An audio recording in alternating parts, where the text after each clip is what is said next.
Hi, my name is Karina and welcome to the Karina Chronicles. If you've seen the thumbnail of this video, you might think, oh no, Karina has lost her reading sprint, her reading speed, because she only read 5 books. Fear no more. I've read way more than 5 books. I just borrowed them all and lent them to people to read these beautiful stories. I can talk to you about plenty of books in this video, so keep watching.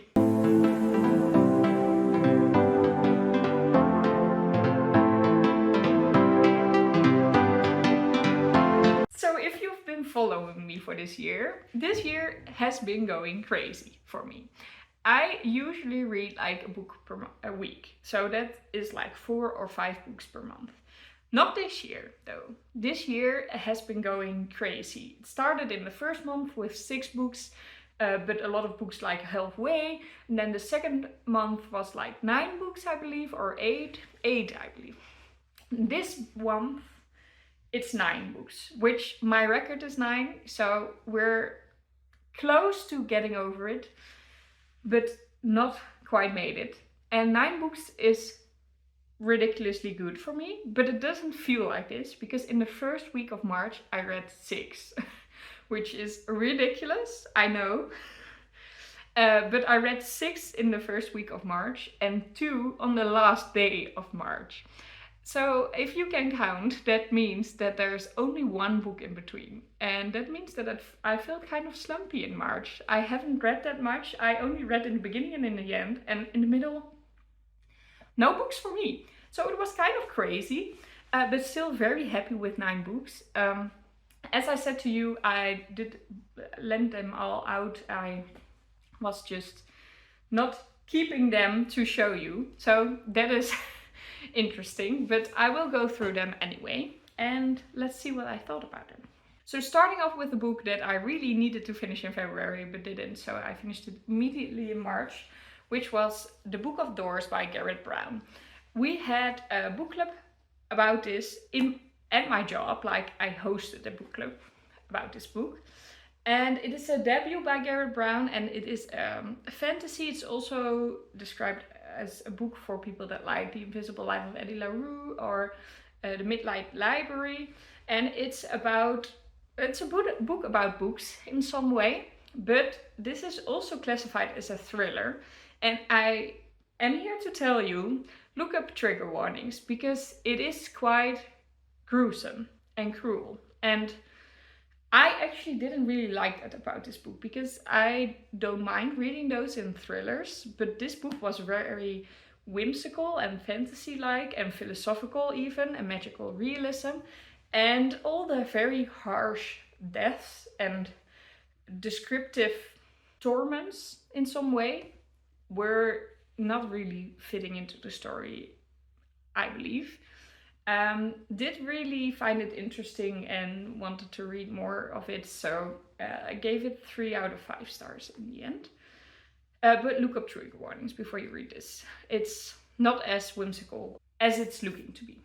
So then you know that. The second book that I read, I don't really have here anymore, but that is called Lawines Razen by Rutgers van der Loeff, which is a very old Dutch children's book, and it is about a boy that is into an avalanche. It's also translated into English and called Avalanche there, and loses his parents there, so he decides to go evacuate with a group of children.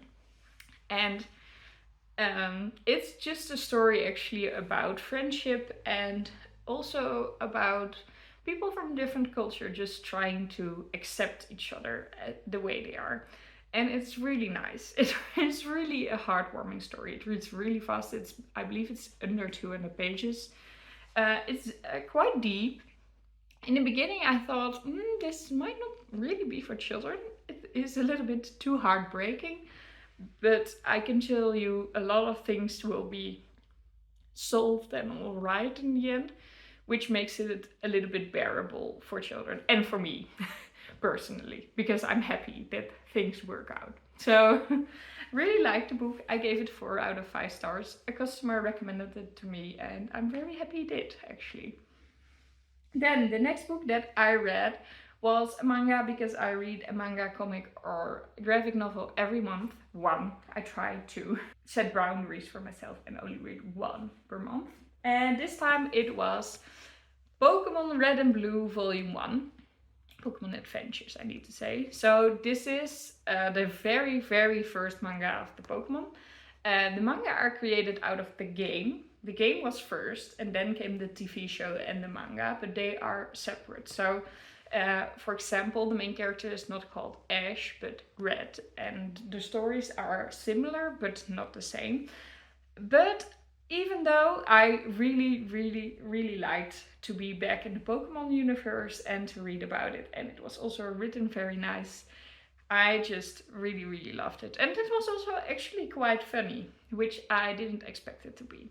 So the manga and things are going great for me.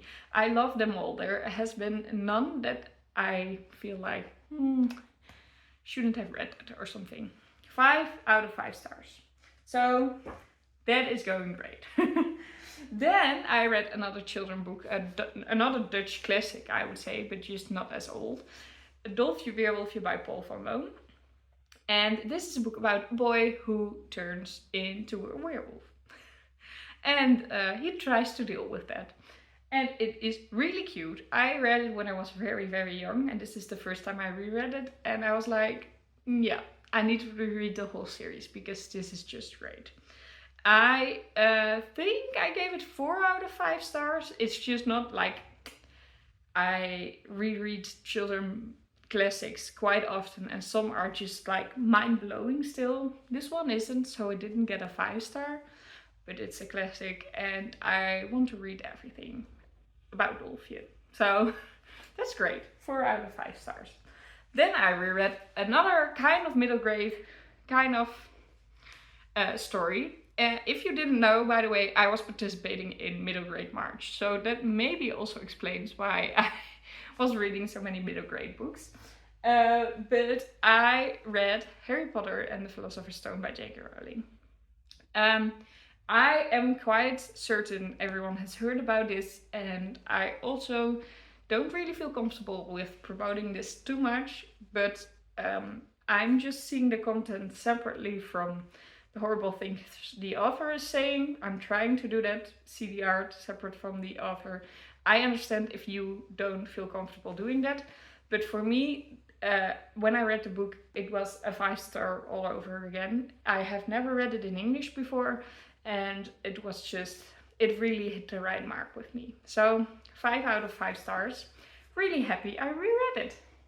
So those were the children books I read, and I also participated in March of the Mammoth, which means that a book that is very, very chunky that you've been avoiding because of it, that you need to start it this month. Well, I did that. I started The Evening and the Morning by Follett, but Ken Follett, but it stayed that way. Like, I started it. I literally read the first 5 pages or something. So I'll probably finish it this year, but not this month. Yeah, okay. Talking about chunky books, I did finally finish. I started it like half a year ago, but I finally finished Wizard and Glass by Stephen King, the 4th part in the Dark Tower series. People are very divided on this one because it's kind of like a middle book. It's literally the middle book in the series, but it's also going back in time and just explaining some backstory about the characters. And I agree, this wasn't really that necessary, but I enjoyed it still. It did get me in a huge reading slump. It took me half a year to finish it, which I never have with books in this series. So therefore I couldn't give it 5 stars, which I did with all the other books, but it's a 4 star still. It was really nice, but I'm looking forward to part 5. I'm going to leave this behind and we're moving on to part 5. Really excited about this one. I can't really explain what it is about because then you have to read the Dark Tower series. I can't randomly explain part 4. But besides that, it's the backstory of the main character, Rowling. So, okay. Then I read Gebied 19 by Esther Gerritsen. I was asked to make a podcast about this book and also do an interview with the author. So I quickly needed to read this, like within a week, and I did. It is a Dutch literature dystopian novel about our current time, but half of the planet just leaves to another planet. They are like, we're done with this. We're going with all the people that are necessary, which is already like very painful because the main character is left behind. And he's like, why am I not necessary? Please explain to me. And it is a very nice, it makes you think a lot. It's a very philosophical book, I would say, but also exciting because there's an exciting plot and a different planet. It is science fiction, but the science isn't that hard, which I love when it's hard, but a lot of people are scared of it. Don't be with this book, it's fine. And she also writes quite funny. So I will leave the podcast link below. It is in Dutch, obviously, because it's a Dutch book. But if you're Dutch, for a chance, you might like to listen to the podcast about the book. It's really nice. She was really nice. And I hope she will win the prize that she was nominated for. So really liked this book. Gave it 4 out of 5 stars. And I will definitely read more by her. And she's going to write a sequel on this book. So for sure we'll read that. You know what is cool? The main character in this book is an author, and that author also wrote a book. And I was asking the author, like the real author, like, I want this book as well. And she was like, oh, I'm so glad you're asking because I really want to write it. Now I'll just do it. So if she ever writes that book, I feel like I had a part in it. And I'm definitely going to read that one. It was a thriller though, and it sounded very scary. So let's see what I got myself up to. I'm just looking outside because it's pouring rain and very sunny, so there must be a rainbow somewhere. And I know where it will be. I will show you. Wait. It is there, but you can't really see it because it's too dark. I'll show you the pouring rain and the sun instead. So sunny and so rainy. Crazy. The weather doesn't know what it wants. And then what I read was something completely unexpected. I didn't expect myself, after my ridiculous TBRs, to read a book that wasn't on my TBR, that was just completely random, but I happened to do it. And that was because my colleague was leaving, and she said to me before she was leaving, just in a random conversation, that she was really curious about the book, The Pumpkin Spice Café by Laurie Gilmore. And I thought I'd just buy it, read it, write a review about it, and just send it to her. Like, I miss you. I bought the book, I read it. Now you can read it as well, and we can talk about it via mail. You know, something like that. So I did that and brought the book with me to Disneyland. And got it signed by Belle from Beauty and the Beast. I know. But the book was horrible. The cover is so cute, and it already says it's a romance, so I probably should have known that it wasn't for me.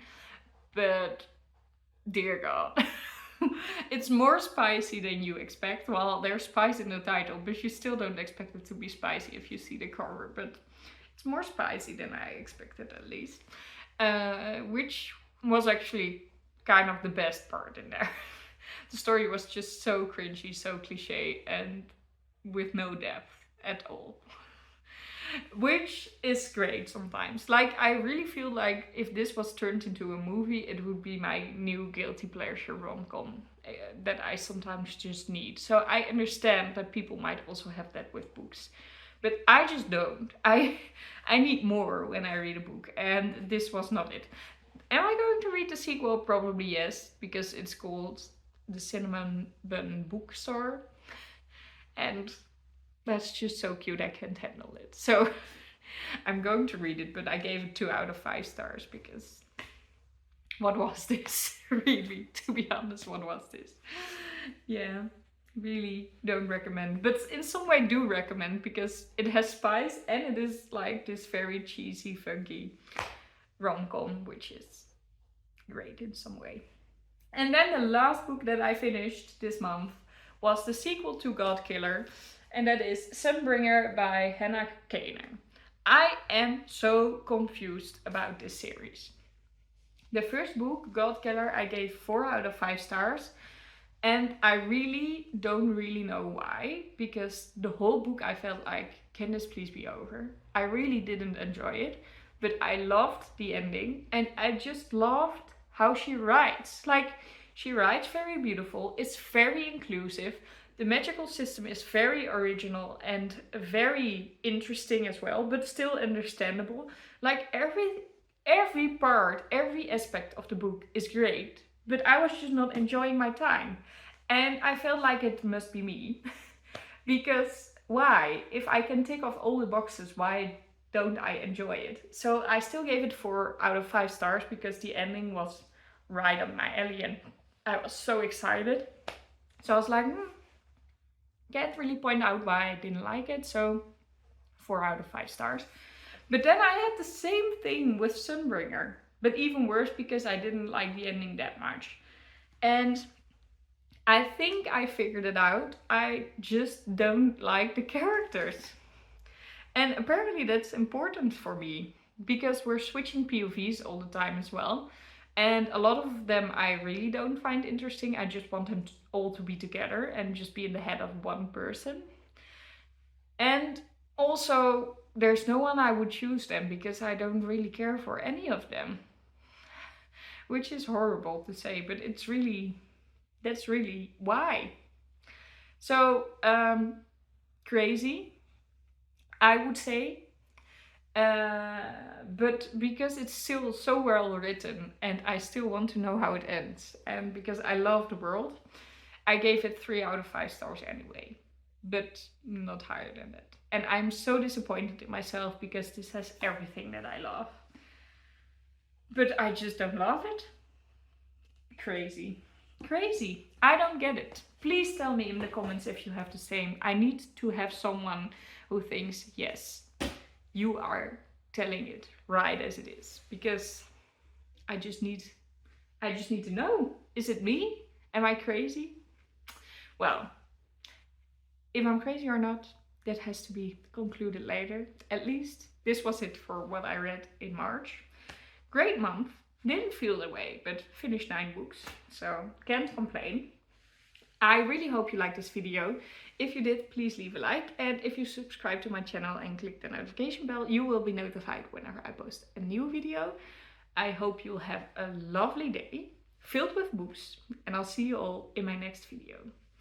Bye! There was even a double rainbow after this, but it was really impossible to get it on camera, so you just have to believe me. Afterwards it just started to rain again, don't worry, there was no sun anymore. But tomorrow, not for you but for me, apparently the sun is going to shine.